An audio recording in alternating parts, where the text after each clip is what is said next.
You! So today guys I'm going to show you the best way to hang a surfboard.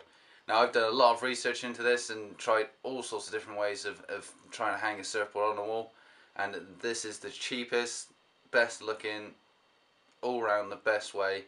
It's a little bit fiddly, but it's the best way to hang a board on the wall. Here's what I've done in the past, where I've made some little brackets for the board to actually sit on. And so I actually made them out of a bit of old oak flooring that we had lying around. And you can buy all those that kind of thing from anywhere nowadays. So that's one option.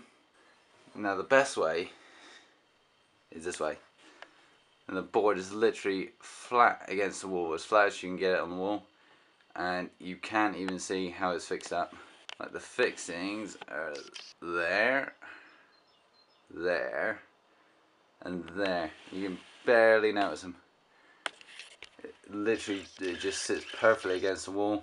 All it is 3 little L brackets, which cost like 25p each at a DIY shop. You can get these little L brackets from.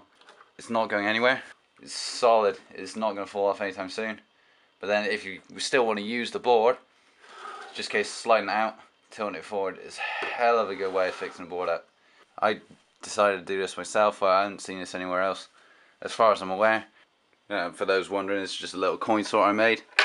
Really simple. I can show a tutorial on that if you want to see that. But yeah, just sorts out all the coins.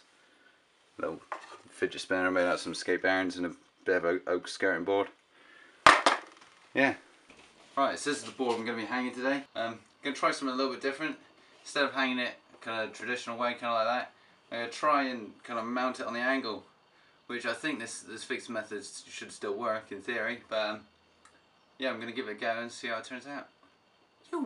Okay, so these are the little L brackets you're going to be using to fix the board up. They're 40mm by 40mm, and they're about 25p each from your local DIY shop, or failing that you can buy a pack of 25 on Amazon for about a £5.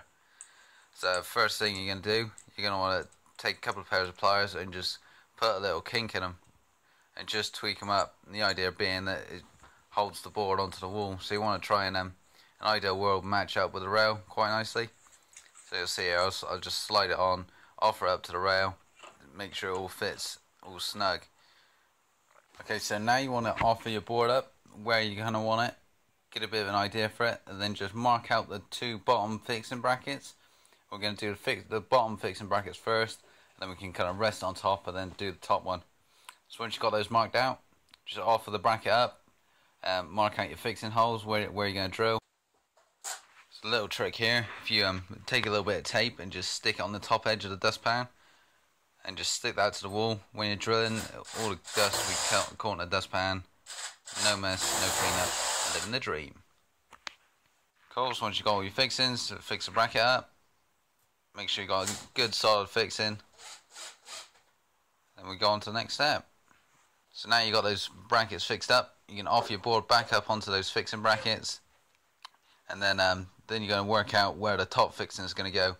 This part is really important. You want to find just the right spot. You kind of want to come just a little bit back from the widest part of the board, so that way you can kind of slide the board in and it'll actually go tight when you slide it to the widest part. And same again, just mark out where you want it, mark your fixings, and drill away. So once you've screwed that final bracket in place, you should have something that looks a little bit like this. And that would just be a case of slotting the board in and hoping it all fits. It should just slot in fairly easily, and then just slide down to the wide point of the board and just pinch up. Unfortunately, it wasn't quite pinching up how I wanted it to, so I just tweaked the bracket a little bit whilst it was just still fixed on the wall, just to try and get it to pinch up a bit better than it was, and yeah, it pinched up lovely. So there's the board all done. Smashed it. You. Right, there we go. We are done. There's the finished product. A little bit more difficult because it's always trying to slide off the bracket, so it's a little bit more difficult than if it was we were mounting it level. But yeah, I managed to get it to work, and it's happy days. Not going anywhere anytime soon. So yeah, we're the treat. So yeah, give it a go. Send us some photos of your boards hanging up, and stoked. Yeah.